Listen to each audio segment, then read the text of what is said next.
Introduction. Cell कोशिका क्या होती है? Cell is fundamental structural and functional unit of life. कोशिका जीवन की मूलभूत संरचनात्मक एवं कार्यात्मक इकाई है। आइए जानते हैं स्ट्रक्चरल यूनिट ऑफ लाइफ और फंक्शनल यूनिट ऑफ लाइफ मतलब क्या होता है।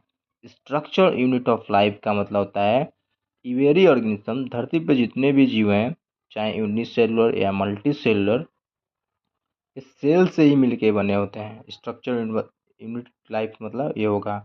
अब जानते हैं यूनिसेलुलर क्या होती है, मल्टी सेलुलर क्या होती है। यूनिसेलुलर का मतलब होता है सिंगल सेल से जो बने होते हैं जो जीव, उसको यूनिसेलुलर कहते हैं। और मल्टी सेलुलर से जो बने होते हैं, मल्टी मेनी सेल से, तो उसको मल्टी सेलुलर कहते हैं। फंक्शनल यूनिट ऑफ लाइफ का मतलब है कि एक single cells can perform all the essential function. एक सिंगल सेल्स सभी आवश्यक कार्य अपना कर सकता है। यहाँ पे नोट लिखा है anything less than complete cell can't ensure independent living. यदि एक सेल से कम वाले जितने भी कोशिका हैं वो स्वतंत्र रूप से जीवित नहीं रह सकते हैं। Introduction to cell. First point, Anton van Leeuwenhoek first saw a describe all life cells 1674 में। एंटन वॉन ल्यूनहॉक पहली बार देखा था एक जीवित कोशिका 1674 में। और बाद में रॉबर्ट ब्राउन न्यूक्लियस की खोज किया 1831 में। और इसको इलेक्ट्रॉन माइक्रोस्कोप में 1950 वाला जो इलेक्ट्रॉन माइक्रोस्कोपी था उसको हम डिटेल सेल की स्ट्रक्चर की स्टडी कर सकते हैं। Cell theory. आइए जानते हैं सेल थ्योरी क्या होती है। तो पहली पॉइंट, फॉर्मुलेटेड बाय स्क्लीडेन एंड स्वान। ये दो साइंटिस्ट ने इस सेल थ्योरी को दिया है। पहला स्क्लीडेन 1838 एंड स्वान 1839। स्क्लीडेन जो थे जर्मन बोटेनिस्ट थे। बोटेनिस्ट का मतलब प्लांट पे स्टडी करते थे। और इन्होंने कहा था all plant composed of different types of cells. ये सभी प्लांट्स जो होते हैं अलग अलग कोशिका से बने होते हैं, अलग अलग सेल्स से बने होते हैं।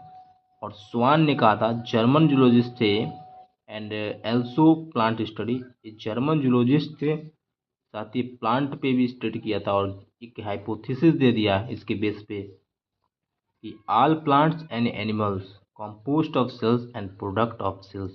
जितने भी प्लांट्स और एनिमल्स हैं वो बने होते हैं सेल्स के और सेल्स के प्रोडक्ट से, यानी कि कोशिका के उत्पाद से। और इन्होंने ये भी कहा था कि एनिमल में जो आउटर लेयर में होता है सबसे, उसको प्लाज्मा मेम्ब्रेन कहते हैं। और प्लांट में सबसे आउटर मेम्ब्रेन को सेल वॉल कहते हैं। बट इन दोनों साइंटिस्ट का कुछ ड्रॉबैक्स रह गया जिसको बोलते हैं। ड्रॉबैक्स क्या है इन दोनों साइंटिस्ट का? पहला है where do new cell originate from. नया सेल कहाँ से, न्यू सेल्स कहाँ से ओरिजिनेट हुए? तो ये दोनों साइंटिस्ट स्क्लेडन एंड स्वान नहीं बता पाए लोग। तो आया एक और साइंटिस्ट जिसका नाम है रुडोल्फ रिक्चाउ 1855 में।